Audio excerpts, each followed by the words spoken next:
Hey all my glue sticks and glue chicks, I am back with another Pokemon X and Y Wi-Fi battle, and I am challenging Serperior. He is a moderator on my stream, and I start off with Lady Glue, and he starts off with Ferrothorn. I was really worried. I did not think he was going to start off with Ferrothorn. I totally thought he was going to start off with something else. So, I panic a little bit. I was not ready to fight a Ferrothorn right now. So I'm going to switch into Emo. He's going to set up his Stealth Rocks. That is a very good play on his part because, well, I was not ready for that, and I was very lucky that I didn't have to switch into that. I'm going to go for the Will-O-Wisp, get a burn up, and he's going to set up a layer of spikes. That's only the first layer, and that allows me to easily get in a few of my hexes because I'm pretty sure I can be able to take anything this Ferrothorn is going to throw at me. It can come at me with Gyro Ball, Power Whip, or Spikes and Stealth Rocks. I'm pretty sure those are his 4 moves. I could be wrong. I don't see the 4th move. But, I'm just going to keep trying to hex, because I am very, very worried about the Ferrothorn, as everyone should be when they see a Ferrothorn. As he's going for the Gyro Ball, it's not going to touch Rotom, because Rotom is very, very, very resistant to that. And Ferrothorn is literally going to do nothing. Now, he makes a misclick, and I make a misclick. I want to go for Hex and not Volt Switch, and I'm pretty sure he wanted to go for Gyro Ball, or the other move, and not set up another layer of spikes. But I'm switching to Crobat because it was the best play that I could have done at the time. It was very, it was very funny, because if I went for Hex, the spikes wouldn't have even mattered. But, yeah, I just got the free Volt Switch, I guess, on accident. So it was a bad play, but at the same time it was a good play, because now I have my Crobat out on the field. He's going to send out Sableye, and I instantly knew he was going to taunt me, because he knows that I am packing Defog, and I am not going to allow that to happen. So I'm going to switch into Super Glue and allow him to taunt Super Glue, because I'm not going to set up a Dragon Dance. I don't need to set up a Dragon Dance. This thing has priority moves because of Prankster. So it's going to burn me, and that is going to activate my Lumberry, which is actually very good because it allows me to have enough power to actually do a massive amount of damage to Sableye without even powering up. So even if he does Will-O-Wisp me and or recover, he's going to faint. So he's gonna Will-O-Wisp, lower my Dragonite's attack. That's perfectly fine. You're low enough to where it's not gonna matter. And I'm gonna KO the Sableye. That was probably one of the biggest threats I've ever seen.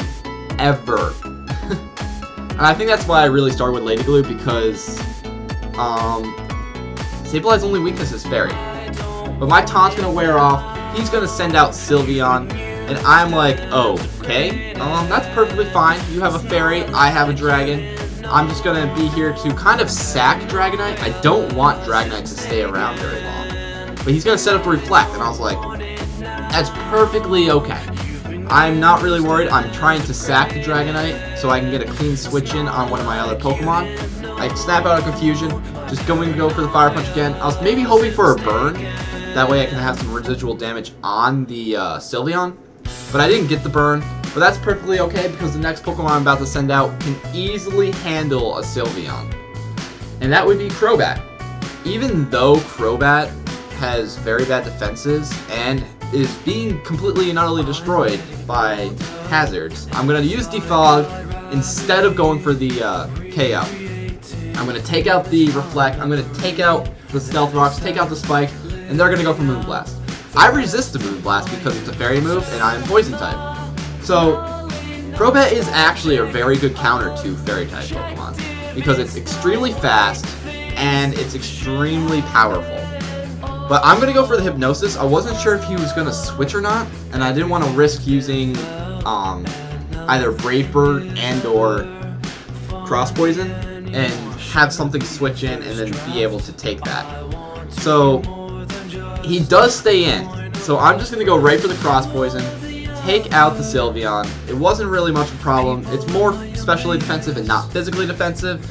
But I just, like I said, I was more worried that he was going to switch in something that would be able to take it out. Like the Talon Flame. And I have the perfect counter to Talonflame. He did not know Talonflame was slower than Crobat. He thought Talonflame was faster, which, yes, it would be faster if it had Brave Bird, but without the priority, Crobat is faster, or I forget Crobat's space speed, but it pretty much crushes Talonflames. But the Talonflame is asleep. I'm going for the Cross Poison, because I didn't want to go for the Brave Bird. I didn't really want to lose any more health than I really need to for my Crobat.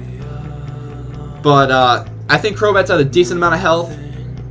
Talonflame's going for the Brave Bird this time, and I was like, okay, I'm just going to defog. I'm going to lower your evasiveness so I can bring in something and deal a massive amount of damage without having to worry that I'm going to miss. And you're going to see what play I make. It's kind of like a risky play I'm going to make right here, because he could have gone for the wrong, like, for the fire move, because I'm sending out Lady Glue. Because I was completely predicting that he was going to go for Brave Bird, and Brave Bird would not even touch my Mawile.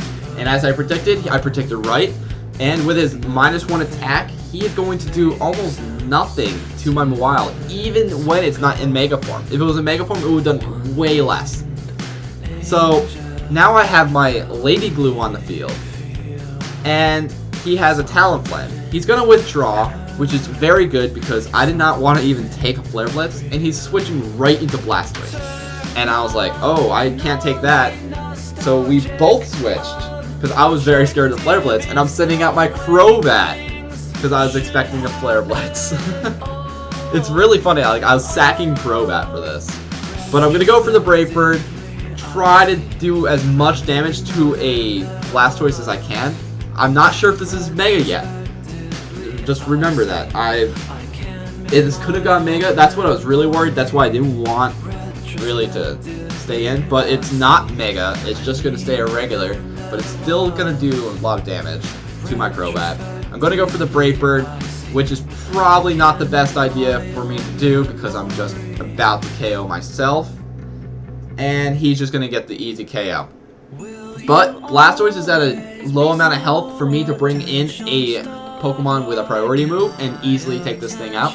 And that is my Pikachu. And I packed the Fake Out, so I don't have to really worry about anything else. And now Blastoise is fainted. I'm not too worried about this now. He's going to send out the Lucario. I'm very worried about Lucario, because I don't know what I can do to a Lucario with a Pikachu. Lucario is going to hit me with a priority move. Pikachu has no defensive. So I'm going to send out Emo. He's going to go Mega, which I now predict, because the Blastoise wasn't his Mega. And he is a physical Lucario and not a special Lucario, which is very nice to see. I always see special Lucarios or mixed, but I really do like seeing a physical Lucario. And he KOs me with the close combat, which I didn't expect. I really thought Emo would have survived the close combat, but I guess if it was a mixed set, I would have survived. But since it was probably mainly, it's either Adamant or Jolly, it's going to just completely annihilate my Emo. But I'm going to get Lady Glue out on the field. I'm going to go Mega. I know I have some damage already done to Lady Glue, and I know that it's going to go for another close combat. It's going to deal a massive amount of damage, but it's not going to be able to KO me. And as you can probably guess, I'm going to go right into a play rough, deal as much damage with this thing as I can, because its defenses are lowered so much after the close combat that I can just easily KO the Lucario. He's going to send out Talonflame. I already know what's going to happen. It's going to Brave Bird priority, take out Lady Glue. I'm perfectly content with that, because now I can kind of come in and just clean up and take out the Talonflame with a Pokemon that is used to help Pikachu set up, and that would be my Galvantula, because my Galvantula has sticky webs, and that completely helps Pikachu with its speed problem. And my Galvantula also has the Focus Sash, so it doesn't really matter what Talonflame does right now, it's just not going to survive, not when I have a Focus Sash. But that was a very good game, Serperior. Hope to have another one later. Hey guys, I hope you enjoyed that battle. Also, I have a question for you guys. What Pokemon would you like to see kind of showcased next to my battle? Please leave a comment below, and I will look into it. And until next time, later.